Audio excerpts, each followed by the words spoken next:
You're listening to Accents, a radio show for literature, art, and culture. I'm your host, Katerina Stoikova, and today with me is writer Angela Jackson Brown. Hi, Angela. Welcome to the show. Hello, Katerina. Thank you for the invitation. So excited to talk to you. Let me introduce you to our listeners. Angela Jackson Brown is an award-winning poet, writer, playwright, teacher of creative writing. She is the author of the poetry book House Repairs and the novel Drinking from a Bitter Cup. These are her two published books, and now she has a new novel accepted for publication in 2011, When Stars Rain Down. So how have you been? What's new? Tell us. Well, um, it's been interesting. I've been as far as my writing career goes, obviously that's taken off and good things are happening, but it's difficult to feel good about the good things when I'm looking around me and seeing so many challenging things happening in the world we live in. It's hard to be a creative person now when you've got COVID-19 and you see people dying, and you've got the continuous murder of Black people by the police, and the marches that I wish I could take part in, but because of health reasons, I can't. So I'm doing my best to try to use my words to be an activist and to be a part of the dialogue, because for me, this is a time that we can't afford to allow it to pass us by. We all have to use our talents in one way or another to try to stand for justice for everyone. And so that's what I've been trying to do. And you have used your words since always, since I've known you, you have used your words to back and to give energy to what you believe in. I believe that you are the co-playwright uh, for a for a play called Black Lives Matter too. Do you want to tell us about it? Yes, that was such an amazing thing. I had a student, Ashya Thomas, who was an amazing writer, and she wrote a series of poems for a class that I taught.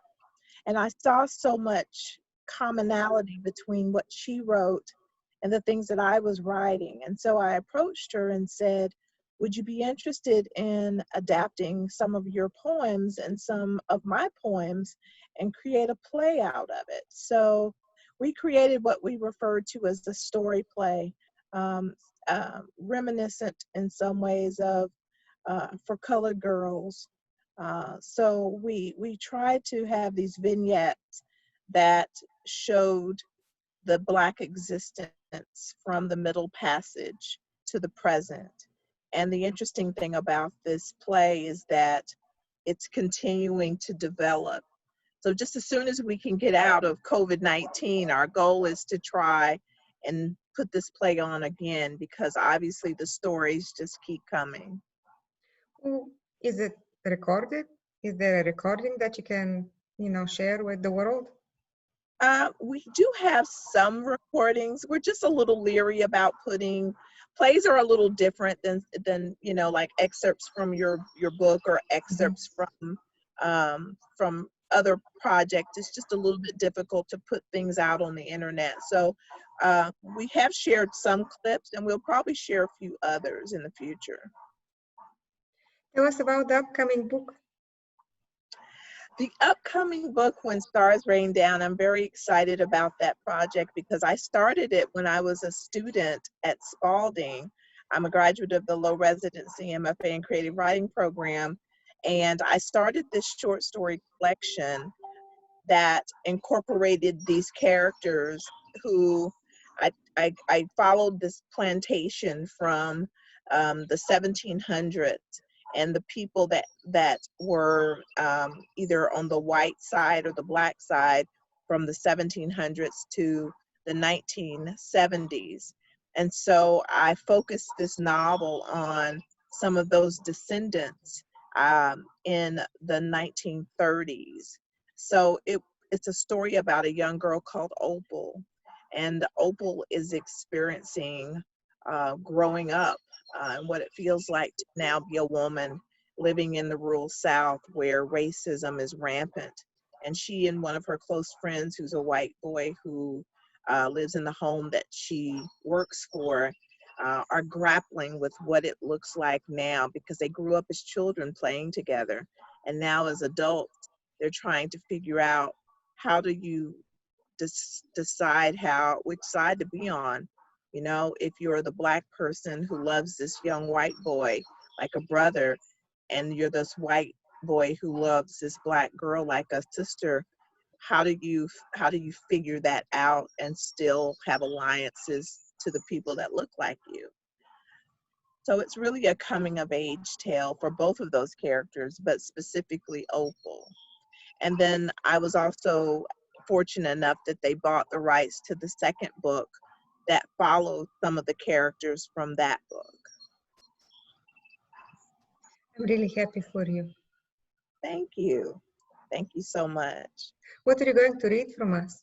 Are you going to read for us from that book, or what do you want to share? My plan is to read from my last book, which is a collection of poetry, and it's from House Repairs. And House Repairs is, I tell people, it's the closest you're ever going to get to my story. I always felt kind of leery about writing essays or you know, a memoir, but for some reason writing about my life using poetry always feels more comfortable for me.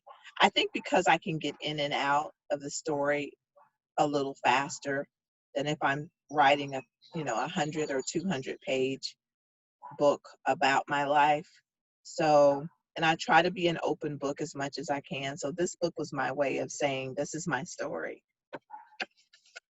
So the first poem I'm going to share with you, I think it's really appropriate for the times that we're living in. I think it's something that I'm not the only one going through right now. And it's called The Death of My Pen. I've spent my life writing myself out of painful situations. I wrote myself out of a childhood where I seldom felt a mother's love. I constructed a new reality for myself back then that shielded me from the blows to my back from broom handles, extension cords, tree branches, and belts wielded by the hands of a mother who never truly accepted me as her own. I pinned a protective web of protection, or so I thought, around my girly parts and my innocence, even though a man called Uncle came in and stripped that web of protection away, leaving me opened wide, exposed, and with no hope of closing those wounds. The wounds are still unhealed to this day. I scribbled love songs to myself while living through a marriage in name only, a marriage whose only saving grace was my son. I suffocated most of my pain during those loveless days with booze and pain pills, but it was the writing that truly brought me out of the desert of my troubled mind. I thought those dark days were over. I thought hope and change was the new norm, and finally, I too could write poems about nature, God, and love, but instead, here we are, on the cusp of a new day.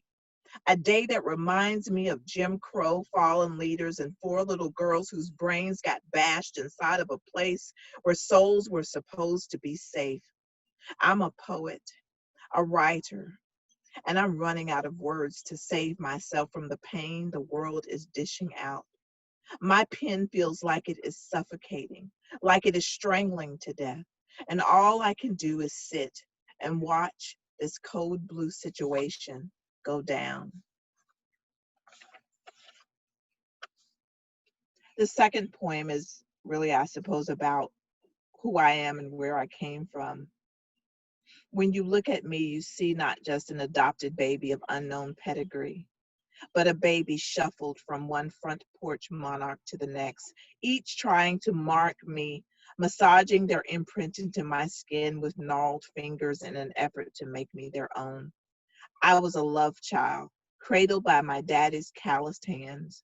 Hands that were rubbed soft with Jergens lotion and Vaseline after long days of toiling for what seemed like at times only a few dimes and nickels.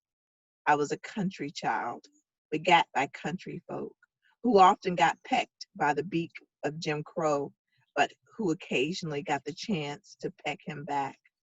I was a blues child who just as hard as the grown folks when J.W. Warren plucked blues harmonies in the guise of gospel tunes in order to satisfy both the tea drinkers and the shine sippers who all congregated under the Saturday night altar of stars and vast Alabama skies.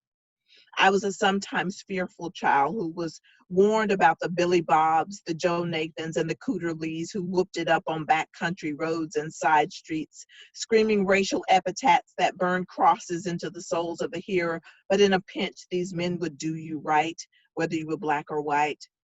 But most of all, I am a storyteller who is tied to generations of other proud storytellers whose stories I carry in my belly like unborn babies, waiting for the day when emancipation comes so I can be one of the first to set those stories free. History, a poem about water under the bridge. I peed in a colored-only toilet. Where I lived, even in 1973, Jim Crow still deemed my pee unfit for mixed company long after Martin had his dream. I was 5 and had to go. We stopped at this quaint, out-of-the-way store, but the white woman behind the counter told my daddy she can't go in here. Take her out there.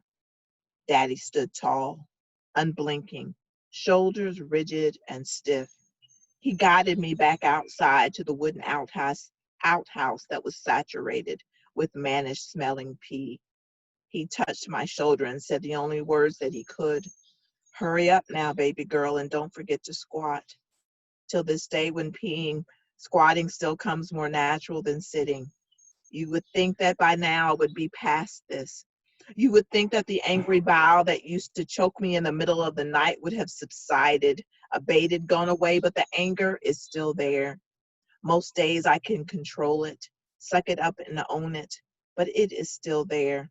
All these years later, it is still there. I'll read 2 more. I grew up in a home where my adopted mother, was very light-skinned. And as a darker-skinned Black person, I realized that racism or hatred didn't exist just outside of my home. And this was a message that I received from her often. It's called Dark Child. Dark child, she says, stay out of the sun. The sun will make you black. Look at how pretty your cousins are. Their skin is fair. Their noses stand pert as yours lays flat. Their hair falls in gentle waves. Your hair coils like a striking snake. What went wrong? I never thought you'd be so black. Mother, I say, what's wrong with me? You're not white, but your soul is bleached of color. What's wrong with my sepia skin? My darkness gets blotted out by your light. What can I do to fix what God has made? I'm smart, Mother. I study hard and learn big words so you will see me, but no words seem to validate me and you never see me. Why don't you see me? Can't you look at me just once? Dark child, she says, stay out of the sun. The sun will make you black.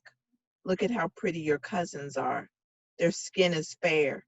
Their noses stand pert as yours lays flat. Their hair falls in gentle waves.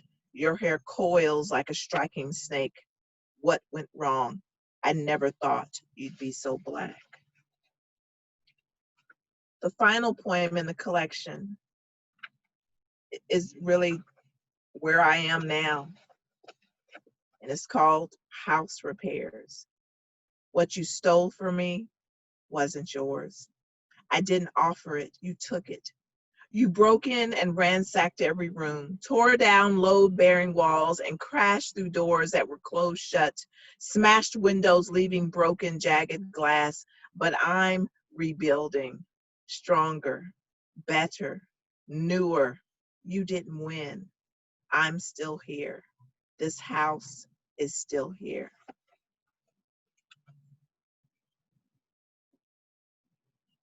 Thank you so much, Angela. Thank you. I've read those poems, I've heard those poems. I love those poems, as well as all your writing that I've read or heard. We grew up together as writers, right? Yeah, Yeah. absolutely. Absolutely. And the cool thing about it is that I see myself mainly as a fiction writer, and obviously I see you as an amazing poet, but we were still able to, our writing still spoke to each other, even though we grew up worlds apart from each other. I saw the same spirit in a lot of your writing, that I tried to do in my own. So it's amazing to me how poetry has a way of uniting people from different worlds. So beautifully said, Angela.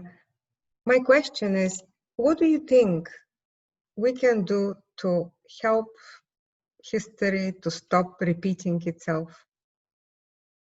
Because so many times, in so many of your words, you say, I wrote this, still valid. I wrote this, still valid, still repeating. What can we do? I think we're doing it. I really think that people are waking up, and as much as I am a critic of social media sometimes, I think that it has allowed people to have a window into what Black people have been experiencing for centuries. Finally, good good good white Americans are seeing what we've always known about some police officers, because you can't deny the video. We can deny word of mouth conversations about things, but when you see it for yourself, when you see someone get choked for over 8 minutes, it's very difficult to say it was justified. So I think the fact that we now have a window where people can see what life has been like for us from the time we first stepped on this land, I think we're on the road to change. And I believe that the young people who have discovered their own voices are now leading the way. Once again, in almost every movement that we look at, it's the young people that lead the way, and they're really doing it now. And I'm so excited. I'm so excited about that too. Well, let's hope. Now I'm going to make a wish, which I do on Accents, and the universe listens. In 2021, Angela Jackson Brown comes back on Accents with her brand new, well-published book, and she talks about the tremendous success that the book has and how she's just about done with the second book, or maybe already done, maybe writing the third part. Yeah. With those characters, and good luck to Opal and to her mother and Yes. the readers. Thank you so much. Thank you And so thank you much, for Angela. always being in my corner. I appreciate you. I appreciate you. Okay.